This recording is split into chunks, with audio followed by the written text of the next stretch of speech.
कोणी मराठी माणसाकडे वाकड्या नजरेने पाहिलं त्यांच्या तंगड्या तोडल्याशिवाय मी राहणार नाही. काल जसं त्या मराठी माणसाला तिथे मारलेलं आहे, हत्यारं चालवली त्याच्यावर, तसंच कालच्या त्या कोण शुक्ला होते ना, त्याचं तोंड कोणी सुजवलं, हातपाय कोणी तोडले, तर मग मध्ये पोलिसांनी येऊ नये. हे जे बाहेरून इथे येऊन मस्ती करतात त्यांनी सुद्धा कुठेतरी डोक्यात ठेवलं पाहिजे. दिल्लीपर्यंत मराठी माणसं ही गेली होती आणि ते कधीही जाऊ शकतात, त्यामुळे कंट्रोलमध्ये राहावं. हा मराठी माणसाचा अपमान आहे.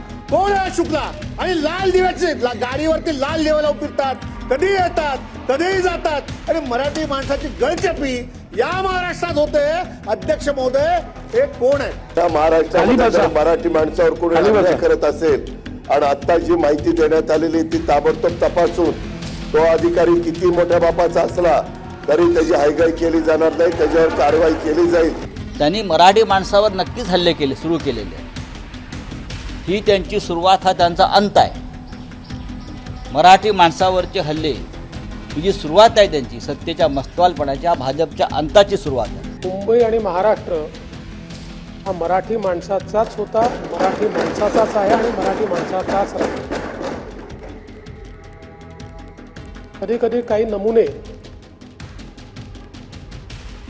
तिचं वक्तव्य करतात, माज आणल्यासारखं करतात. च्या माजोरड्यांचा माज उतरवल्याशिवाय आम्ही राहणार नाही. जेव्हा कोणीतरी कालसारखा आमच्यावर मस्ती दाखवतो, माज दाखवतो, तिथे मग आमच्या तरुणांनी त्यांना न्याय दिला, न्यायाचा हात कसा असतो हा दाखवला, तर मध्ये मग कोणी पोलिसांनी येऊ नये, मध्ये ह्यांना अडवायला येऊ नये. काल जसं त्या मराठी माणसाला तिथे मारलेलं आहे, हत्यारं चालवली त्याच्यावर, तसंच कालच्या त्या कोण शुक्ला होते ना, त्याचं तोंड कोणी सुजवलं, हातपाय कोणी तोडले, तर मग मध्ये पोलिसांनी येऊ नये. मी आज मुख्यमंत्री महोदयांना ही विनंती करणार आहे की मला वाटतं हे MTDC मधलं कोणीतरी आहे माणूस, व्यक्ती आहे, जो मराठी माणसाला मास दाखवत होता, राग दाखवत होता काल, त्याला तातडीने एक तर बडतर्फ करावं आणि हे पार्सल जिथून आलंय त्याला डिपोर्ट करून जिथून पार्सल आलं तिथे पाठवावं. जेव्हापासनं भाजप सत्तेत आलेला आहे त्यावेळेपासनं मुंबईतल्या मराठी माणसाला दाबण्याचा ह्यांचा जो काही प्रयत्न आहे हा आता उघड झालेला आहे. पण शिवसेना, उद्धव बाळासाहेब ठाकरे पक्ष हा ठामपणे मुंबई आणि मुंबईच्या लगतच्या भागाच्या सगळ्या मराठी माणसासोबत उभा राहील. हे असले कोण अखिलेश न बखिलेश असतील, या सगळ्यांना त्यांची जागा आम्ही दाखवल्याशिवाय राहणार नाही. कोणी मराठी माणसाकडे वाकड्या नजरेने पाहिलं त्यांच्या तंगड्या तोडल्याशिवाय मी राहणार नाही. उच्चगुरु ह्याच्यामध्ये झालेलं आहे, सोसायटीमध्ये ही घटना घडलेली आहे.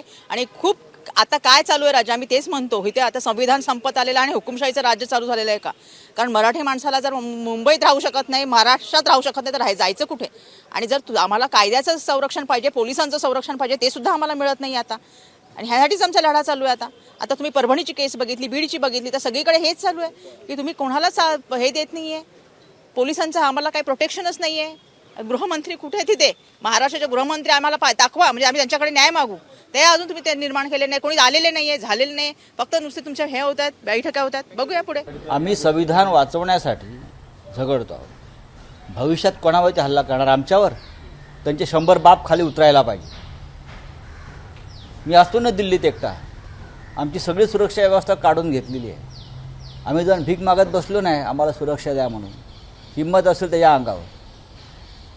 शिवसेनेवरती हल्ले करणार हे पाहू. त्यांनी मराठी माणसावर नक्कीच हल्ले केले, सुरू केलेले. ही त्यांची सुरुवात, हा त्यांचा अंत आहे.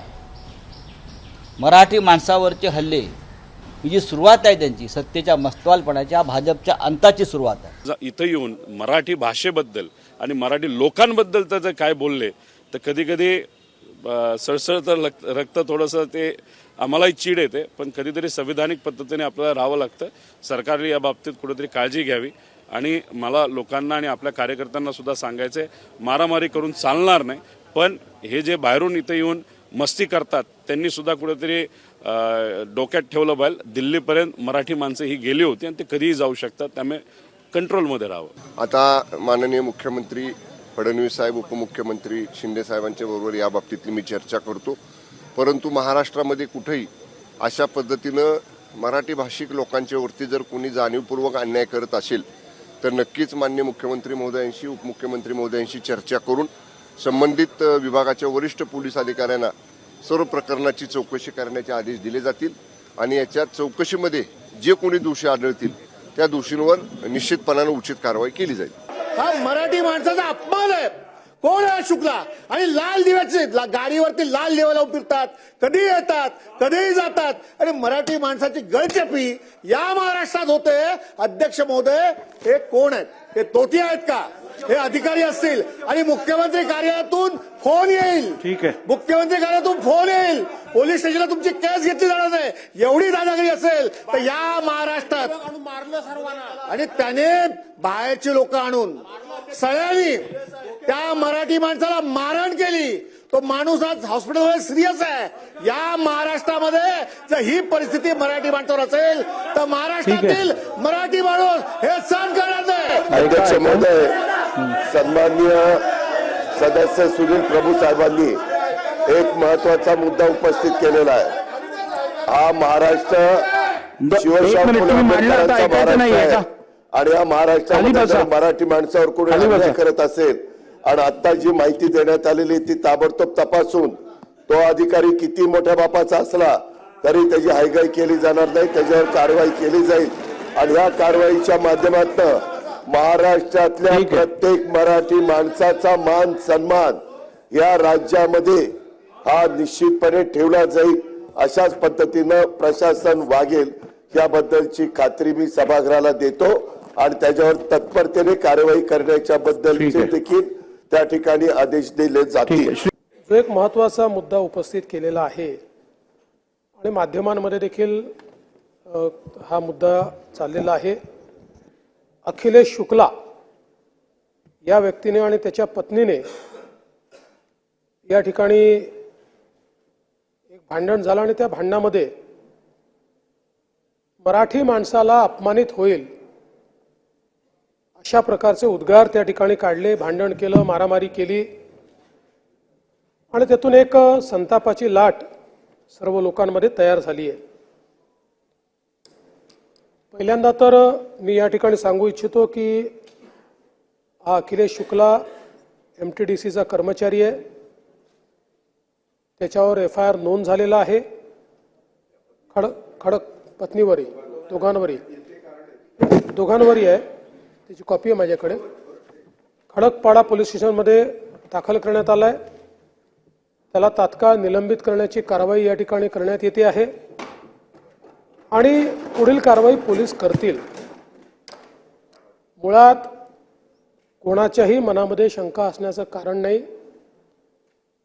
मुंबई आणि महाराष्ट्र हा मराठी माणसाचाच होता, मराठी माणसाचाच आहे आणि मराठी माणसाचाच राहील.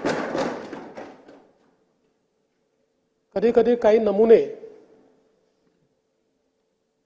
चुकीचं वक्तव्य करतात, माज आणल्यासारखं करतात. अशा माजोरड्यांचा माज उतरवल्याशिवाय आम्ही राहणार नाही. खरं म्हणजे भाजपचं सरकार आलं म्हणून हे झालं अशा प्रकारचं त्याला राजकीय रंग देण्याचं कारण नव्हतं. कारण शेवटी आपण राजकारणात शिरलो तर आपल्याला याचाही विचारभाई करावा लागेल की मुंबईमध्ये बसलेला मराठी माणूस हद्दपार का झाला, कोणाच्या काळात झाला, का त्या माणसाला मुंबईमधनं ठाणे, कल्याण, डोंबिवली, वसई, विरार त्याच्या पलीकडे जावं लागलं. ABP माझा, उघडा डोळे बघा नीट.